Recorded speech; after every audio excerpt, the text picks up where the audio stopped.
O Play F1 recebe hoje o vereador Joaquim da Janelinha. Vamos conversar sobre a trajetória dele até a chegada à política. Joaquim, muito bem-vindo. Obrigado por ter aceito o convite. Viu? Obrigado pelo convite, Narciso.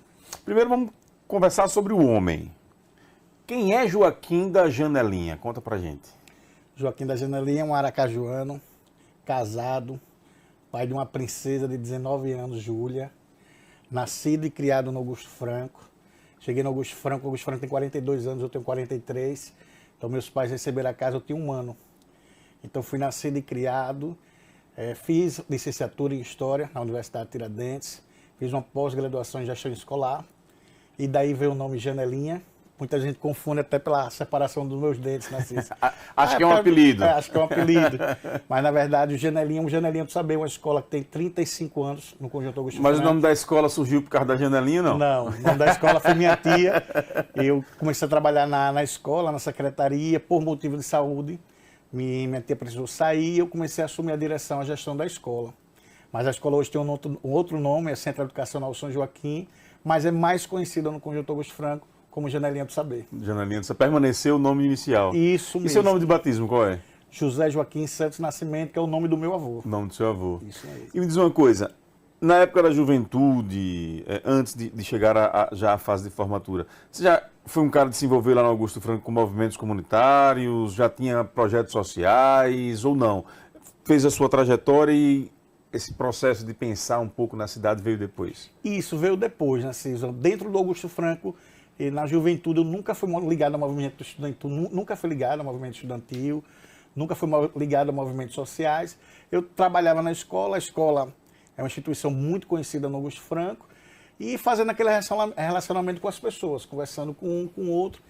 E aí comecei a entrar na política, nos bastidores, né, trabalhando em coordenação, ajudando alguns amigos, e foi crescendo essa vontade, e a partir daí, do ano de 2016, que eu comecei a trabalhar mais para a eleição de 2020, onde, graças a Deus, ao povo aracajuano, eu tive uma expressiva votação e fui eleito. Logrou êxito. Isso. Vou chegar já a essa história dos bastidores, mas queria voltar um pouquinho antes ainda. Por que a escolha de história? Porque minha família toda é da área da educação, praticamente. Minha irmã é da área de pedagogia, hoje é diretora de uma escola do Estado. A minha tia sempre foi diretora do Estado também. Minhas primas, praticamente. E foi criado dentro da escola. Dessa escola de sua Dessa escola. Minha mãe sempre trabalhou na escola, minha mãe trabalhava na parte da cantina, ajudando minha tia. Então eu ia estudar pela parte da manhã e à tarde ficava na escola, onde às vezes dormia durante a tarde, fazia mais atividades. Então eu sempre fui criado Você cresceu dentro do ambiente escolar. Quer dizer que você foi dentro dele, da infância até a administração. Isso mesmo. O centro hoje permanece com a família? Permanece. Permanece com a família. Eu continuo fazendo a gestão. Você continua fazendo? Hoje, para você ter ideia, Narciso, eu tenho professoras hoje que são aposentadas e continuam trabalhando dentro da instituição. Aí hoje eu tenho um auxílio, eu tenho a ajuda da minha esposa, que também me ajuda na coordenação lá na gestão. Hoje vocês estão com todas as séries? Todas as séries. Isso aí, eu comecei a implantar também, o ensino médio não tinha. Então nós temos hoje, a partir da criança de 3 anos, na educação infantil, com uma unidade separada, bem próximo, até o ensino médio. Bacana isso. E me diz uma coisa, esse despertar pela gestão veio pelo fato de acompanhar a sua tia ali ou você já tinha um pouco esse desejo? Minha tia, ela é um grande espelho para mim em tudo, sabe? Hoje ela está acamada, Narciso. Ela tem um mal de Alzheimer, teve uma certa demência também, foi muito agressivo. Mas ela sempre foi uma inspiração para mim, sempre foi um espelho. Hoje eu ajudo muito na igreja, que ela sempre fazia isso. Ela tem algumas situações que as pessoas, olha, eu estou passando por uma certa dificuldade. Mas eu vou ajudar. Olha, sempre que você puder, ajude nesse sentido, nisso. Então ela sempre foi um espelho para mim. Então foi dentro desse ambiente, por isso que eu comecei a gostar da questão da área da licenciatura, da área do ambiente escolar. Sim. Me diz uma coisa, Joaquim. Escola de bairro é sempre um projeto difícil, não é fácil. E eu digo porque minha mãe também já teve uma escolinha de bairro, muitos anos atrás, 20, 25 anos atrás, acho que 30 anos atrás, na verdade, né? Eu estou com 43, eu tinha entre os meus, acho que 8 até os 14 anos, mais ou menos, eu convivi com isso. Ela já tinha muitos anos atrás uma escolinha, depois criou a escolinha Carrossel da Abelhinha, lá no Conjunto Costa e Silva. E eu percebia sempre muita dificuldade, porque geralmente colégio de bairro vai lidar com a mãe que fica desempregado, o pai que fica desempregado, aquele pedido de ajuda. Você se envolve sentimentalmente com a criança. Se a família começa a passar por ajuda, aquilo impacta diretamente em você. Eu lembro de vários casos lá em casa que minha mãe, assim, o carnê ficava preso na gaveta, nem entregava para a família naquele momento. É assim ainda? Ou foi assim no passado e aos poucos você tem que ir profissionalizando? É assim. Por incrível que pareça, Narciso, essa melhoria na educação, tanto do Estado quanto do município, está criando algumas dificuldades para as escolas de bairros, porque os pais, devido à pandemia, devido às dificuldades financeiras, estão começando a olhar, enxergar uma escola do Estado com uma condição melhor, e existe mesmo hoje.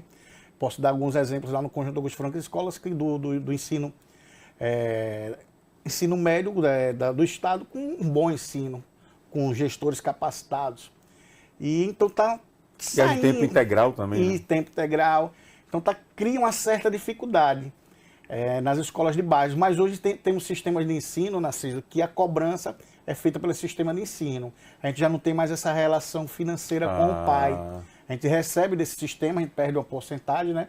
Mas a gente não tem essa relação financeira. Profissionaliza a relação. Hoje eu posso lhe dizer, eu não sei nem quem está com as mensalidades pendentes na minha escola, porque não tem mais isso. Você faz o controle por cabeça e o valor negociado com o sistema. Isso mesmo, com o sistema. Que muitas escolas estão aderindo, Então né? você profissionalizou. Mas no passado você viveu muito essa experiência. A minha tia ficava na porta da escola, olhando assim as pessoas. E aí, tá lembrado de Eu mim, né? imagino. Eu Era imagino. dificuldade, Eu imagino. dificuldade. Imagino. E aí você falou uma coisa interessante realmente. Meus filhos estudam em escola de bairro, lá no Conjunto Castelo Branco, Colégio Santana, e a gente percebe que com o tempo a trazida dos módulos e isso e aquilo vai criando uma outra relação mesmo entre a escola e o aluno, né? Vai ficando uma coisa mais profissionalizada. Isso mesmo. Joaquim, você que é da educação, também é vereador, deve acompanhar esse tema com muita frequência.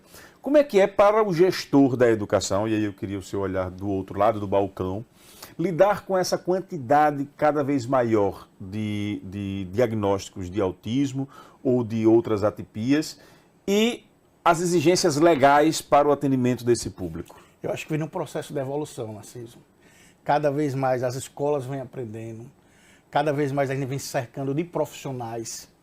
E, assim, é um processo, a FENEM, eu falo até pelo próprio Rodrigo, que é vice-presidente da federação, vem qualificando cada vez mais os seus federados. Então, a gente vai aprendendo bastante. É um processo de evolução, mas que eu acho que só a tendência é o crescimento e a melhoria na educação desses alunos. A lei obriga a questão do acompanhante. Isso. Uma certa vez, de um gestor, eu ouvi isso. Olha, o preço da mensalidade não paga o valor do profissional. Como é que eu equilibro isso? Pela quantidade cada vez maior, há um temor de vocês, gestores, com relação ao impacto no valor das mensalidades? Tem, Narciso, mas eu confesso que dentro da nossa instituição a gente ainda não passou por isso. A gente tem alguns casos específicos que necessitam de um acompanhamento especial, mas hoje não impacta dentro do nosso sistema educacional, não. Não tem. Não. Enquanto gestor, para a gente passar para a política, enquanto gestor ainda, empresário, este homem da educação, tem algum sonho não realizado ainda? Está satisfeito com aquilo que foi empreendido até aqui? Não, eu sempre tive um sonho de levar o nome da Janelinha do Saber do Centro Educacional além. Então, teve um ano que a gente conseguiu representar o estado de Sergipe nos Jogos do Nordeste, foram 2 escolas, Bacana. o Dom Fernando Gomes e o Centro Educacional São Joaquim. Então, eu quero levar na educação, com melhores notas no Enem cada vez mais. Então, eu sempre estou buscando isso através dos nossos alunos. Eu tenho um aluno hoje, Narciso, inclusive ele é filho até de uma coordenadora nossa. Coordenadora que trabalha lá há 35 anos. Então, o filho dela foi nascido e criado, estudou conosco do maternal até o ensino médio. Bacana. E hoje ele já está no 8º período de medicina. Grande aluno. Então, é um grande exemplo para a gente. Então, tem esses exemplos assim, eu quero buscar isso cada vez mais. Bacana, muito bacana. Me diz uma coisa, você comentou há poucos instantes que já trabalhou em bastidores de campanhas. Qual foram essas experiências? Conte para mim. Minha primeira experiência, Narciso, foi eu fazendo história na UNIT. Eu conheci o filho de Ronildo Almeida, Ronildo do sindicato. Sim. O filho deles a gente formou junto, Almeidinha. E eu sempre, depois das aulas, a gente ia para um barzinho ou outro. E aí o Ronildo chegou, rapaz, você tem uma pegada boa para política. você não quer me ajudar numa eleição, não? E ajudei, bem inocente, tudo. E me lembro na época que era para Tânia Soares, foi deputada estadual. E ela não teve êxito, mas eu fiz uma grande reunião na quadra da escola, tudo. E a partir daí conheci o ex-vereador Juvencio Oliveira. Sim. Jogando bola todas as quintas-feiras, mas apesar de estar fora de forma, assim, mas meu apelido era Cabanhas, porque era aquele artilheiro que fez 3 gols no Flamengo. Um pouquinho mais forte, ficava sempre na banheira ali. Isso, aí conheci o Juvencio tinha perdido uma eleição, e aí comecei a ajudar, conhecer um pouco mais, mas eu aprendi de fato, Narciso, o que é campanha, o que é eleição com Robson Viana. Eu participei na primeira eleição de Robson para deputado estadual. E faltou um dia o locutor, e aí você não quer fazer não, você foi na força, na emoção, então fiz a campanha todinha de Robson, aquela primeira campanha para deputado estadual, como locutor também, auxiliando na coordenação, e foi aí que começar a crescer dentro de mim o gosto dentro da política. Ele foi me ensinando, foi me mostrando. Como dizem por aí, a mosquinha picou. Isso mesmo. Ficou com vontade de um dia experimentar. Isso, aí foi a segunda eleição dele, ele já no PSD, ele estava indo para a reeleição de deputado. A última carreata foi a gente saindo de Canidé de São Francisco. Ele me chamou no café da manhã, ele disse, olha, daqui a 2 anos nós temos a eleição para vereador. Eu acho que você tem apegado, eu acho que você tem carisma, eu penso em montar um partido e quem sabe você pode ser eleito pelo meu partido. E foi a partir daí que despertou mesmo a vontade e comecei a trabalhar bastante. E graças a Deus estamos aí representando bem. Eleito de primeira, mas quando você se filiou, que Robson lhe disse essa informação, que você seria eleito, você acreditou ou não? Primeiro, eu acompanho muito o seu programa e escutei no seu programa pela primeira vez o meu nome, num programa de rádio. Bacana. Você fez uma pesquisa dentro dos partidos e falando o nome de todos os partidos. Olha, no PROS, segundo o presidente, Robson Viana, vão fazer 3 vereadores, Milton Dantas, Alberto Marcelino, e você ainda falou que ele fez esse destaque. E uma grande surpresa que será essa eleição é o Joaquim da Janelinha. Então, eu sempre soube que dava para fazer um. Eu sempre soube. Mas aí, vamos para a disputa e, graças a Deus, saímos vitoriosos. Você não me recorda, agora você está me fazendo puxar a memória, porque são tantas coberturas que a gente faz, né? Eu agora estou com a impressão de que Robson nessa me deu uma enrolada. Ele já via você com potencial de ser o primeiro e botou você como surpresa para não chamar a atenção. Eu acho que o Robson me deu uma enganada nessa. Você, nessa eleição, você passou na reta final. Era Milton quem vinha liderando, ou não? Não, eu sempre estava na apuração. Não, sempre vinha liderando. Então foi o seu caso, fui, né? Narciso, vereador dentro de um bairro, o mais votado na última eleição. Eu tive 1.400 votos dentro do Conjunto Augusto Franco, da Farolândia. Você repetiu mais ou menos o mesmo feito de Max Prejuízo na campanha de 2012. Isso. O Max teve uma votação maior, né? Porque o número de candidatos... Eu acredito que nessa eleição vai acontecer isso também. Muitos vereadores vão crescer o número de votos, porque pela quantidade de candidatos, está bem menos, né? Como é que está essa situação dentro do Augusto Franco? Porque ele é candidato, Moura é candidato, você é candidato... Olha, são candidatos fortes. Tem outros nomes lá também? Tem outros, até o Tiago da Sucesso, que é ligado ao turismo, um cara muito inteligente, um meu amigo. Tem o Moura da Farmácia, que tem uma história, né, dentro do Conjunto Augusto Franco. Na minha eleição, o Moura foi o segundo mais votado. Max Prejuízo, que fez um grande mandato como vereador, então vem agora disputando novamente, disputou para deputado estadual, agora vem como vereador novamente. Tem o melhor da Farolândia, que é ligado às redes sociais, o André. Então tem muitos candidatos dentro do Augusto Franco, agora a quantidade bem menor do que a última eleição. A última eleição a gente tinha muito candidato. Então diminuiu a quantidade, a tendência é que as votações sejam maiores. O que acontece, Narciso? Diminuiu o número de partidos. Muitos fizeram federações agora. Então, e até o número de vagas de candidatos. A gente tinha 36 candidatos por partido. Agora são 27. Então diminuíram o número de candidatos do partido e diminuíram o número de candidatos, ou o número de partidos. Então, eu acredito que muita gente vai ter uma crescente na votação. Eu recordo que a época do mandato de Max, eu acompanhei um pouco de perto, existiam algumas demandas no Augusto Franco que ao longo do tempo foram sendo atendidas. Joaquim da Janelinha conseguiu fazer com que demandas da comunidade fossem atendidas durante esse seu mandato e essa gestão? Graças a Deus, Narciso. Eu digo sempre, se não fosse permitida uma reeleição para vereador hoje, eu deixo um legado dentro do Augusto Franco. porque após a minha vitória, no dia 15 de novembro, no outro dia eu recebi uma ligação do então secretário de governo, Jorginho Araújo, que hoje é deputado estadual e secretário de governo do estado. Ele, olha, o Edivaldo quer falar com você, quer fazer um convite para você fazer parte da nossa base e ajudar nesse segundo turno. Eu disse, olha, Jorginho, eu tenho muita consciência do que eu quero para mim, do que eu quero para o meu mandato. Eu vejo que a política pode ser passageira ou duradoura. E aí, diga a Edivaldo que ele não precisa fazer o convite, não. Na terça-feira eu vou lá na WG e vou oferecer o meu apoio. E eu só quero em troca duas coisas. E eu converso com ele pessoalmente. Sentei na WG na terça-feira, no dia 17, fiz, olha, Edivaldo, falei a mesma coisa, só quero deixar um legado, quero isso, quero duas situações no Augusto Franco. Precisa de todas as praças. Eu sei que não dá para fazer na gestão todas as praças, mas a gente tem a Praça da Juventude, que é um cartão postal do nosso conjunto. Você passa pelo Augusto Franco, é a maior praça, e foi uma praça que ele inaugurou, até com um ministro do esporte aqui, o Orlando Silva. E também tem a Praça do Francão, que é uma praça que nunca recebeu uma reforma, é uma praça esportiva, é o único campo que tem no conjunto Augusto Franco, e eu preciso levar essa melhoria para essa comunidade, que fica bem próxima também à escola. Eu passo diariamente, né, no Francão. E hoje estamos com a Praça da Juventude em reforma, a Praça do Francão em reforma, através de uma emenda de Catarina, que foi uma solicitação nossa também, a 4ª delegacia está em reforma. Então, outros benefícios. A gente colocou emenda para o Fernando Franco, colocamos emenda para a UBS. E uma coisa que me chama muita atenção, que me traz muito orgulho, Narciso. Eu conheci a comunidade Paraíso do Sul, ali no Santa Maria, antes da eleição. Criei projetos para analfabetos para a terceira idade, criei projetos de capoeira, projetos de ginástica noturna, mas eu vi a realidade daquele povo, Narciso. Foi feita a primeira etapa, 11 ruas. E eu pedi ao prefeito, por favor, vamos melhorar, vamos fazer mais ruas, tudo. E Narciso não foi dada a ordem de serviço, mas a obra já começou. Que estava projetado 15 milhões de investimento para 11 ruas, agora foi para 32 milhões. Então é praticamente todo o Paraíso do Sul que a gente vai fazer agora. Então eu deixo esse legado na minha primeira fase. Eu não sei se eu vou ser reeleito ou não, vou trabalhar para ser reeleito.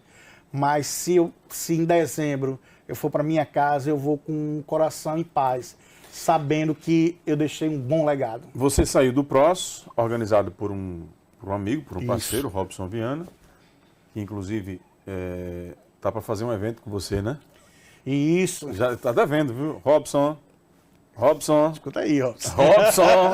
Agora não me vem na memória agora mesmo, é porque eu lembro que ele me disse que apoiaria 2 candidaturas. Isso, ele fez um evento com o Camilo, tá no evento. Robson. Ajuda aí, Robson. Você saiu do PROS, organizado por Robson, com uma relação pessoal e de amizade, e vai para o PDT, que aí vem de uma relação política. Por que a escolha do PDT? Pelo fato do prefeito Edivaldo ser muito correto comigo. Muito correto, Narciso. Tudo que eu solicitei, que não foram também... não foram as 9 praças, não. Foram as 2 praças do Augusto Franco. Foram as ruas do Paraíso do Sul. Eu quero uma melhoria muito grande para o São Conrado também, que é um bairro que eu trabalho muito. Então, tudo que a gente botou na mesa, e não foi nada pessoal, não foi gerência do posto, não foi secretaria de escola, foi melhorias para a comunidade. Ele foi muito correto comigo. Então eu disse, olha, eu quero fazer parte da sua gestão e vou fazer parte do seu partido. Vou com você até o final. Dizem que Edivaldo é um péssimo político, mas para mim, Joaquim da Janelinha, ele foi um grande político, então faço questão de ser candidato à reeleição pelo partido, pelo PDT. Você fez um gesto com o prefeito Edivaldo Nogueira, dessa construção que vocês fizeram, que para vereadores de primeiro mandato é sempre observado como um risco, né? Porque quando é mesmo sendo em primeiro mandato, mas um político já testado, ele sair de um cargo para o outro, para uma outra função ou deixar o mandato, é sempre uma análise de risco. Você fez isso. Você passou 8 meses para abrir vaga aí para o Miltinho na Câmara como secretário. Na época você deve ter ouvido muito isso. Rapaz, ser secretário de Edivaldo é coisa complicada, você vai ter problemas, ouviu? E foi uma parte da política que vem tendo essa dificuldade. Então, quando ele me fez um convite, eu pensei também em fazer um gesto. E aproveito sua pergunta, Narciso, para fazer um agradecimento no final. Eu fiz um gesto com Milton Dantas, porque na minha eleição eu fui votar lá no colégio, lá no Maria do Carmo, antigo Maria do Carmo, fui votar sozinho. Voltei, quando eu saí, eu estava guardando meus documentos na minha carteira.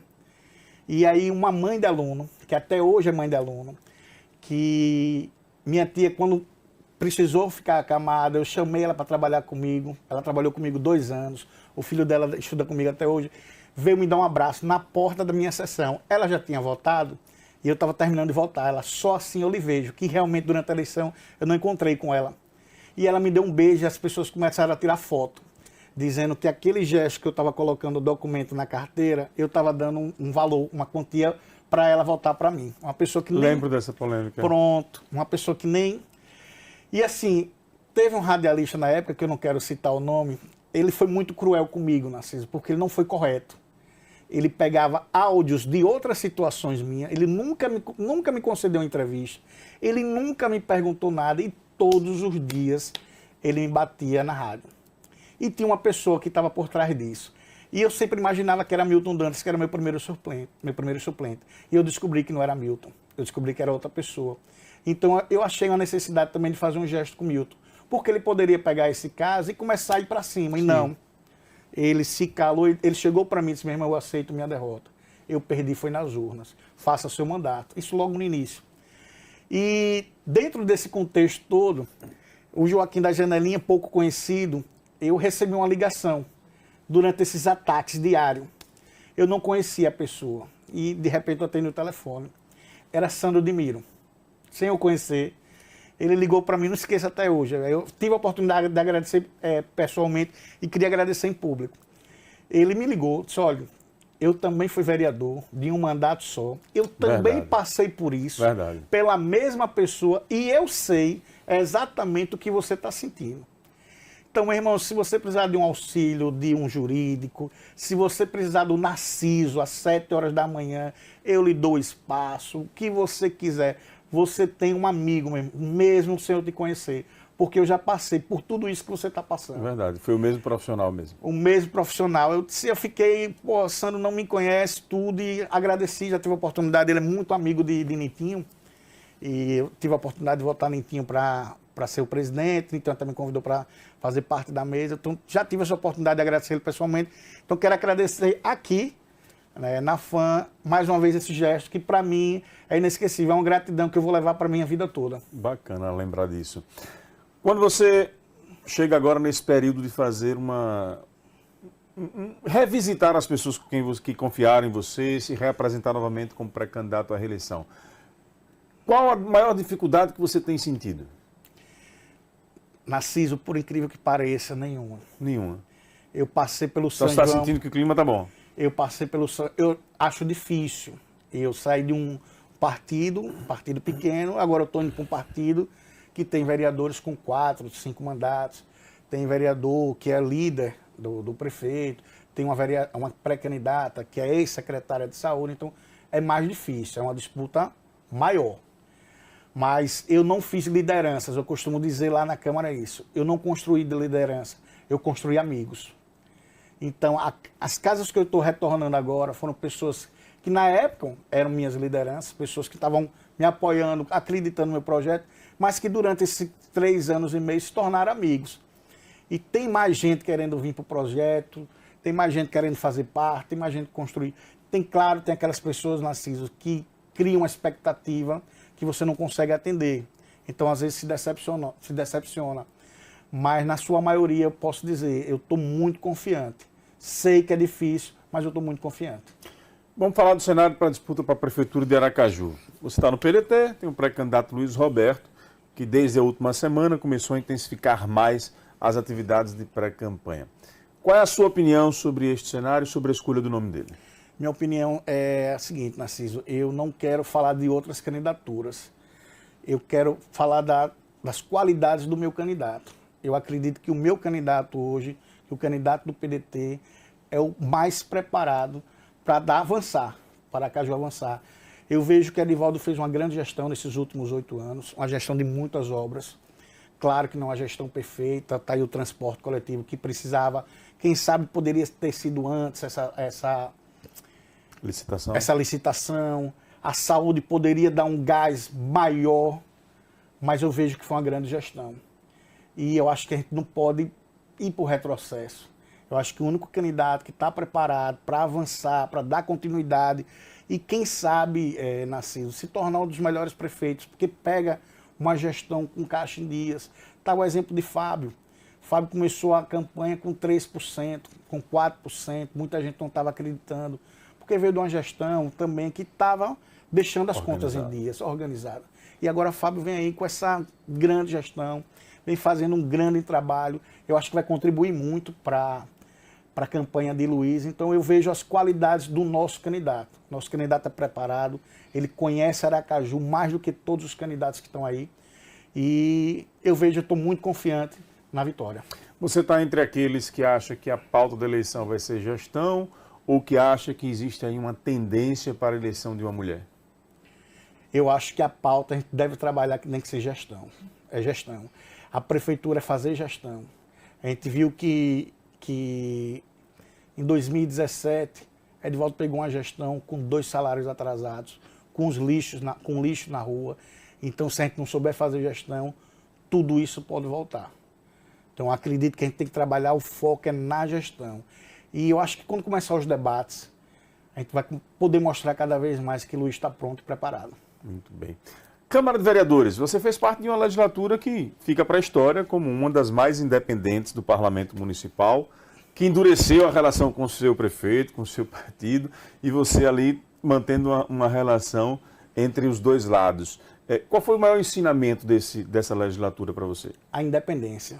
A independência. Eu acho que essa gestão de Ricardo aí mostra que o parlamento ele pode sim trabalhar de forma independente, sem muitas agressões, respeitando um ao outro, mas que pode se tornar independente. Essas emendas impositivas para a gente aí, essa legislatura aí é uma conquista enorme. A gente poder indicar, poder olhar aqui, que eu quero que você faça uma reforma de uma praça, prepare um UBS, prepare o Fernando Franco, quem sabe uma construção de um hospital da própria gestão da prefeitura. Então, eu acho que foi uma Câmara independente, uma Câmara que mostrou sua cara. Foram 15 novos vereadores e que a gente fez por merecer a força do aracajuano, né? Por ter acreditado em todos nós.